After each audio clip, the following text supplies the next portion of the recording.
దేశవ్యాప్తంగా exit polls తలకిందులు చేస్తూ కాంగ్రెస్ పార్టీ రావడంపై మంత్రి పొన్నం ప్రభాకర్ మాట్లాడుతూ ఇండియా కూటమి ఫలితాలపై యావత్ కాంగ్రెస్ కార్యకర్తలంతా సంతోషాన్ని వ్యక్తం చేస్తున్నామని తెలియజేశారు. కరీంనగర్ లోక్సభలో నాయకుడు రాహుల్ గాంధీ, ఏఐసీసీ అధ్యక్షుడు ఖర్గే, సోనియా గాంధీ, ప్రియాంక గాంధీ కూటమి సభ్యులకు హృదయపూర్వక అభినందనలు తెలుపుతున్నామన్నారు. అంచనాలు తలకిందులు చేస్తూ బీజేపీ ముఖ్యమంత్రులను అరెస్ట్ చేసిన ఈడీలను ఉపయోగించుకుని మొత్తం ప్రతిపక్షాలను గొంతునొక్కే ప్రయత్నం చేసి భయభ్రాంతులకు గురి చేసిన ప్రజాస్వామ్యం బతకాలని, ఇండియా కూటమి సభ్యులను పెద్ద ఎత్తున గెలిపించిన వారికి ప్రజాస్వామ్యం పట్ల వారికున్న ప్రేమ స్పష్టమవుతుందని అన్నారు. కరీంనగర్ లోక్సభలో రాజేంద్రరావు గెలుపు కోసం ఎమ్మెల్యేలు, మాజీ ఎమ్మెల్యేలు, కార్యకర్తల కృషితో రాజేంద్రరావుకి 3,54,000 పైచిలుకు ఓట్లు రావడం కార్యకర్తల కృషి ఉంది అని అన్నారు. దేశవ్యాప్తంగా ఎగ్జిట్ పోల్స్ అన్నింటినీ తలకిందులు చేస్తూ కాంగ్రెస్ పార్టీ ఇండియా కూటమి ఫలితాల పట్ల యావత్ కాంగ్రెస్ కార్యకర్తలంతా కూడా సంతోషాన్ని వ్యక్తం చేస్తా ఉన్నారు. అందులో కరీంనగర్ లోక్సభకు సంబంధించినటువంటి ప్రతి ఒక్కరం కూడా ఇండియా కూటమి నాయకత్వానికి, ముఖ్యంగా మా నాయకుడు రాహుల్ గాంధీ గారికి, ఏఐసీసీ అధ్యక్షులు మల్లికార్జున ఖార్గే గారికి, సోనియా గాంధీ గారికి, ప్రియాంక గాంధీ గారికి, మిగతా ఇండియా కూటమి యొక్క నాయకులందరూ కూడా హృదయపూర్వకంగా మా యొక్క అభినందనలు ఈ సందర్భంగా తెలియజేస్తా ఉన్నాం.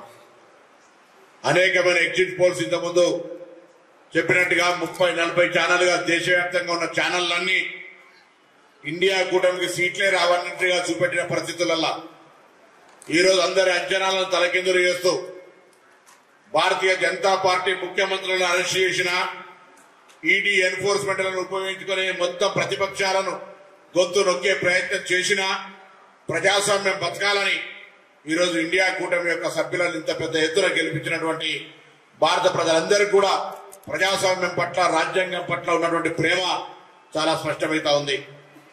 తెలంగాణ రాష్ట్రంలో కూడా ఒక జరిగిన ఉప ఎన్నిక శాసనసభలో సికింద్రాబాద్ కంటోన్మెంట్ శాసనసభ్యుడిగా శ్రీ గణేష్ గారు దాదాపు 10,000 పైచిలుకు మెజార్టీ, 7,000-8,000 మెజార్టీతో గెలిచిన సందర్భంగా ఇది ప్రస్తుతం 5 నెలల కాంగ్రెస్ పార్టీ రేవంత్ రెడ్డి గారి నాయకత్వంలో ఉన్నటువంటి ప్రభుత్వానికి ఒక ప్రశంసగా మేము ఈ సందర్భంగా భావిస్తా ఉన్నాం. గణేష్ గారి గెలుపు పట్ల హృదయపూర్వకంగా అభినందనలు తెలియజేస్తా ఉన్నాం. కరీంనగర్ లోక్సభకు వచ్చేటప్పటికీ సరే, కారణాలు ఏమైనా అంతర్గతంగా అభ్యర్థి రాజేంద్రరావు గారు, గౌరవ శాసనసభ్యులు, మాజీ శాసనసభ్యులు, పార్టీ ఇన్ఛార్జీలు, పార్టీ మండల, గ్రామ, బూత్ స్థాయి నాయకత్వం అంతా కూడా ఐక్యంగా కాంగ్రెస్ పార్టీ అభ్యర్థి గెలుపు కొరకు కృషి చేయడం జరిగింది.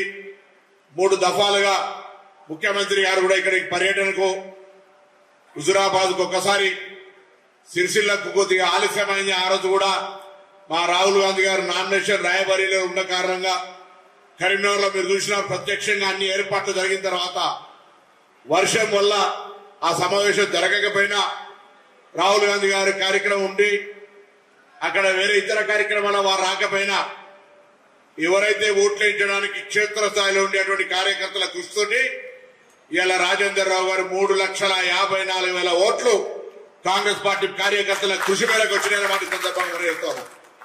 నిన్నటిదాకా ప్రణాళికా సంఘం వైస్ చైర్మన్, ముఖ్యమంత్రి కుటుంబ సభ్యుడు, గతంలో